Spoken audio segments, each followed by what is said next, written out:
క్రమ సంఖ్య 1 ప్రకటన ఫిబ్రవరి 27న జరిగే పోలింగ్లు ఉమ్మడి కరీంనగర్, ఆదిలాబాద్, నిజామాబాద్, మెదక్ జిల్లాల బీజేపీ గ్రాడ్యుయేట్ ఎమ్మెల్సీ అభ్యర్థి అంజిరెడ్డి చిన్నమైల్ గారికి మొదటి ప్రాధాన్యత ఓటు వేసి భారీ మెజారిటీతో గెలిపించండి. ప్రశ్నించే గొంతును శాసనమండలికి పంపి గ్రాడ్యుయేట్ల గొంతును బలపరచండి. నమస్తే. ప్రస్తుతం మనం బీజేపీ స్టేట్ ఆఫీస్లో ఉన్నాం. సో మనతో పాటు మాట్లాడడానికి ఓబీసీ మాజీ ప్రెసిడెంట్ ఆలే భాస్కర్ గారు ఉన్నారు. నమస్తే అన్న.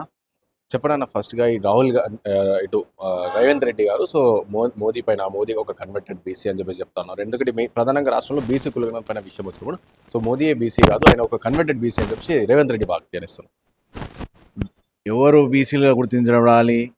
హిందూ సమాజంలో ఏదైతే సామాజిక, ఆర్థిక, రాజకీయ, విద్యా, ఉపాధి రంగాలలో వెనుకబాటుతనాన్ని నేషనల్ బీసీ కమిషన్ సర్వే చేసి అర్హులైన వారికి బీసీ అని ఓబీసీలుగా ప్రకటిస్తుంది. అలా మోడీ గారు కనీసం ఎమ్మెల్యే కాకముందు మోడీ గారి కులాన్ని బీసీలో చేర్చడం జరిగింది. సరే, ఇవన్నీ చర్చ అనవసరం. నువ్వేమన్నావు? 42% నేను బీసీలకు స్థానిక సంస్థలో రిజర్వేషన్ ఇస్తాను. నువ్వేం చేసినావు? ఇవాళ దానికోసం కమిషన్ చేసినావు. కానీ 10% ముస్లింలను బీసీలుగా చూపెట్టి బీసీలకు హిందువుల పరంగా ఎవరైతే నిజమైన బీసీలు ఉన్నారో వాళ్ళకి అన్యాయం చేస్తున్నాను. దాన్ని భారతీయ జనతా పార్టీ తీవ్రంగా వ్యతిరేకిస్తుంది. ఇది ముమ్మాటికి బీసీలకు ద్రోహమే.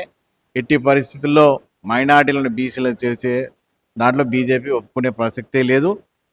మతపరమైన రిజర్వేషన్లు రాజ్యాంగ వ్యతిరేకం కాబట్టి ఇది పూర్తిగా రాజ్యాంగ వ్యతిరేకమైన చర్య. భారతీయ జనతా పార్టీ దీన్ని పూర్తిగా వ్యతిరేకిస్తుంది. అంటే కాంగ్రెస్ పార్టీ బీసీలకు సంబంధించి అందులో మైనార్టీకి ముస్లిం బీసీలు అని చెప్పేసి ఇలా హిందూ బీసీలు అని చెప్పేసి ఇట్లా సపరేట్ చేయడంని బీజేపీ పార్టీ కంప్లీట్గా వ్యతిరేకిస్తుందా? ఖచ్చితంగా. ఎందుకంటే ఈ సర్వే ప్రకారమే 12% ముస్లిం జనాభా ఉన్నదని చెప్పి 12.చిల్లర% ముస్లిం జనాభా ఉందని అంటున్నాం. అందులో 10% మంది జనాభాను బీసీలుగా చేర్చడం వాళ్ళు రిజర్వేషన్ ఎలిజిబుల్ అంటున్నాం. మిగతా 2% మిగిలింది కదా, వారికి 4% రిజర్వేషన్ ఇస్తున్నాం కదా. అంటే జనాభా కంటే ఎక్కువ రిజర్వేషన్లు తెలంగాణ రాష్ట్రంలో ఉంటుందా? ఒక వర్గాన్ని మెచ్చుకోలు కోసం ఇంత దిగజాడు చేస్తుందా? అదేవిధంగా ఈడబ్ల్యూఎస్ కూడా ఆర్థికంగా వెనుకబాటు ఉన్న ముస్లిం కూడా అర్హులు. దీని ప్రకారం 12% ఉన్న జనాభాకు దాదాపుగా 24% ఇలా రిజర్వేషన్ తెలంగాణ ప్రభుత్వంలో జరుగుతున్నది నిర్వాహకం. కనుకనే దీన్ని పూర్తిగా వ్యతిరేకిస్తున్నాం. అర్హులైన బీసీలకు ఈరోజు న్యాయం జరగాలి. నువ్వు 12% ఉన్న ముస్లింలకేమో 14% అంటే 10% బీసీలు కలిపి రిజర్వేషన్ ఇస్తున్నావు. 2% ఉన్న వాళ్ళకి 4% రిజర్వేషన్ ఇస్తున్నావు. అంటే ఎక్సెస్ 2% ఇంకా ఇస్తున్నావు నువ్వు. అంటే మీ లెక్కల ప్రకారం ఏది? ఇట్లా మళ్ళీ బీసీలకు అన్యాయం జరుగుతున్నట్టే కదా. హిందూ బీసీలకు ఇట్లా నిజమైన బీసీలకు, అర్హులైన బీసీలకు అన్యాయం జరుగుతుంది. కాబట్టి ఈ తప్పుల తడక రిపోర్టును అంగీకరించే లేదు. ఖచ్చితంగా నిజమైన బీసీలకు ఎవరైతే వెనుకబాటుతనానికి గురైనరో, అన్ని రంగాల్లో వెనుకబాటుతారో వాళ్ళ అర్హులైన బీసీలకే ఈ రిజర్వేషన్ చెల్లాలి. మీరు మాట ఇచ్చిన ప్రకారం 42% మాట ఇచ్చే ముందే ఆలోచన చేయాలి. నేను కేంద్రంతో కొట్లాడి చేస్తా అని చెప్పినావు ఆ రోజు. ఇది సాధ్యంగా తెలియదా మీకు? ఎన్నికల్లో ఓట్లు వేయించుకొని గెలిచిన తర్వాత ఇప్పుడు నేను కేంద్రం దగ్గర పోతా, కేంద్రం మీద గెలిచాలి, బీజేపీ గెలిచాలంటే అర్థమేమున్నది? వాగ్దానం మీరిచ్చి అమలు మమ్మల్ని చేయమంటే ఎట్లా? మీరు అన్ని ఆలోచన చేసి వాగ్దానం ఇచ్చేయండి. ఆ రోజు సాధ్యంగా అని తెలిసి ఓట్ల కోసం ఎందుకు చేశారు మళ్ళా? అందుకే ఇటువంటివన్నీ ఉన్నాయి. కాబట్టి ఎట్టి పరిస్థితుల్లో ముస్లిం బీసీలు అనే దాన్ని ఒప్పుకునే లేదు.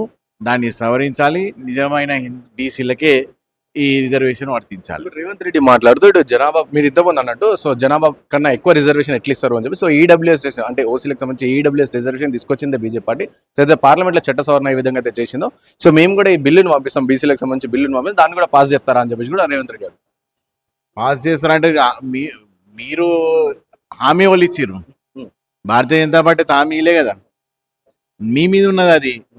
స్థానిక సంస్థల్లో ఎవరైతే కేసీఆర్ 33% ఉన్న రిజర్వేషన్ 23% తగ్గించారో దాన్ని మేము 42% చేస్తామని వాగ్దానం ఇచ్చింది ఎవరు? కాంగ్రెస్ పార్టీ. దాన్ని ఎట్లా నెరవేరుస్తారో ముందు ఆలోచన చేయండి. ఇవన్నీ పనికి మాలిన ఒకరి బ్లేమ్ గేమ్ స్టార్ట్ చేయకూడదు. అన్ని పార్టీలను మీకు చేతగాక ఒకరి మీద దుమ్మెత్తు పోసుడు, లేని వివాదాలు తెచ్చుడు, కొత్త కొత్త డైవర్షన్ పాలిటిక్స్ చేయకుండా బీసీలకు ఇచ్చిన మాట నిలబెట్టుకొని 42% స్థానిక సంస్థలు ఏదైతే మీరు రిజర్వేషన్ ఇస్తున్నారో దాన్ని ఏ విధంగా చేయాలనేది దాని మీద మీరు ఎక్కువ ఫోకస్ చేయండి. పనికి మాలిన వివాదాల జోలికి పోకుండా ఆ కులం ఏంది ఈ కులం ఏందని ఇవి కాకుండా ఒకరిని వ్యక్తికి దూషించడం ఇవన్నీ కరెక్ట్ కాదు. మీరు ఇచ్చిన వాగ్దానాన్ని నెరవేర్చండి. ఇప్పుడు బీజేపీ పార్టీ కూడా దేశమంతా కూడా జనగణన చేసి అందులో బీసీ కులగణన కూడా చేయాలి అని చెప్పేసి కూడా డిమాండ్ చేస్తా ఉన్నారు కదా. అంటే బీజేపీ పార్టీకి బీసీల పట్ల చిత్తశుద్ధి ఉంటే ఇది చేయండి అని చెప్పేసి కూడా వాళ్ళు ఏదైనా మాట్లాడచ్చు. వాళ్ళ చిత్తశుద్ధిని మేము బీసీని ముఖ్యమంత్రి చేస్తాం, మా చిత్తశుద్ధి ఉంది. 42% ఎమ్మెల్యే టికెట్లు ఇచ్చినాం మేము. 42% టికెట్లు ఎమ్మెల్యే ఎలక్షన్స్లోనే మా అభ్యర్థులను 44 మందికి అభ్యర్థులను బీసీలను ప్రకటించినాం. మా చిత్తశుద్ధి ఆల్రెడీ నిరూపించినాం. కొత్తగా నీ సవాల్ చేసేది ఏంది? మేము ఆల్రెడీ టెస్టెడ్ అండ్ ట్రైడ్. మేము బీసీ ముఖ్యమంత్రి ఇస్తున్నాం. ఇప్పుడు తెలంగాణ రాష్ట్రంలో 80% బడుగు బలహీన వర్గాలు ఉన్నట్టు మరి వారికి న్యాయం జరగాలి, దానికోసమే అంటారుగా. మరి వాళ్ళ రాజ్యాధికారం వాళ్ళ చేతుల్లోనే ఉండాలిగా. మళ్ళీ కాంగ్రెస్ ప్రభుత్వం ఆ పని చేస్తుందా?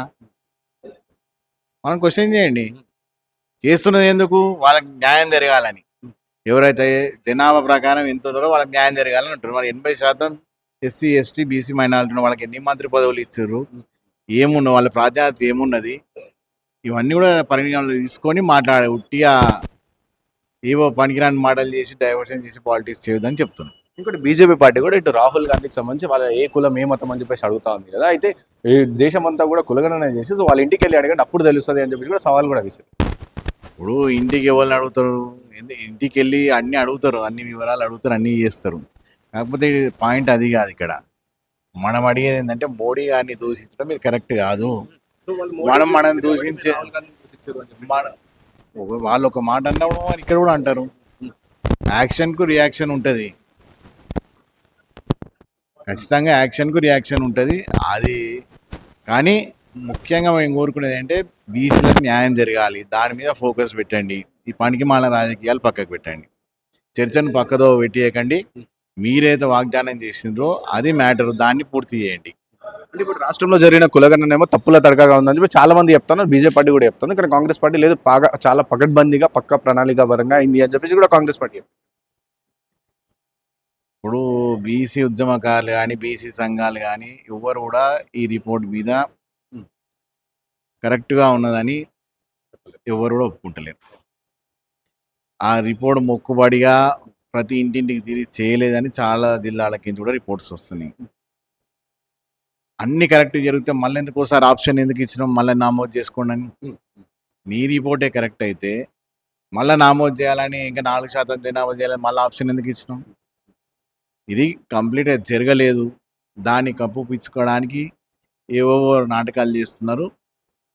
అల్టిమేట్గా మేము కోరేది అంటే భారతీయ జనతా పార్టీని బద్నాం చేసే ముందు మీదైతే మైనారిటీ బుజ్జగింపు రాజకీయాలు ఉన్నాయో దాన్ని పక్కకు పెట్టి నిజమైన బీసీలకు మీరు న్యాయం చేయాలని చెప్పి కాంగ్రెస్ పార్టీని కోరుకుంటున్నాం. సో గతంలో మీరు ఓబీసీ మోర్చా ప్రెసిడెంట్గా ఉన్నారు మీరు. సో ఇప్పుడు ఏమంటారు? ఇప్పుడు మళ్ళీ ఇంకోసారి ఇది బీసీ సంబంధించి కులగణ సంబంధించి మళ్ళీ ఇంకోసారి పెట్టారు కాంగ్రెస్ పార్టీ. సో మీరు ఇందులో బీజేపీ శ్రేణులు పాల్గొనాలంటారా లేదా వద్దంటారా? నేనేమంటున్నా అంటే చేసే ప్రక్రియలో చిత్తశుద్ధి ఉండాలి. గతంలో కేసీఆర్ గారి దగ్గర కూడా మొత్తం అన్ని జనాభా లెక్కలు ఉన్నాయి, లేవని కాదు. వాళ్ళు బహిరంగ పరచలేదు. ఆ లెక్కల ఆధారంగా బీసీలకు ఆయన కూడా ఏం చేయలేదు. ఏవో అతిగా జనాభా ఉన్న 2-3 కులాలకు ఏదో తాయిలాలు ఇచ్చి మచ్చిక చేసుకునే ప్రయత్నమే చేసింది. కానీ ఎవరైతే వెనుకబాటు ఉన్నారో 93 కులాల వెనుకబాటు ఉన్న వారికి ఆర్థికంగా రాజకీయ సామాజికంగా ఎటువంటి చర్యలు ఆయన తీసుకోలేదు. వీరు కూడా లెక్కలు ఉన్నాయి, వాళ్ళ చిత్తశుద్ధి ఉండాలి కదా. ఆనాడు కూడా లెక్కలు ఉన్నాయి, ఈనాడు కూడా ఉన్నాయి. చిత్తశుద్ధి లేని ఎన్ని లెక్కలు ఉంటే ఏం లాభం? ఈనాడు వీళ్ళ చిత్తశుద్ధిని శంకించాల్సి వస్తుంది. వీరైతే వాగ్దానం చేసిరో అది అసాధ్యమని, సాధ్యం అంత ఈజీగా కాదని వారికి తెలిసి ఇటువంటి డైవర్షన్ పాలిటిక్స్, ఇటువంటి బీసీలలో కులాల్లో చిచ్చు పెట్టడం ఇవన్నీ జరుగుతుంది.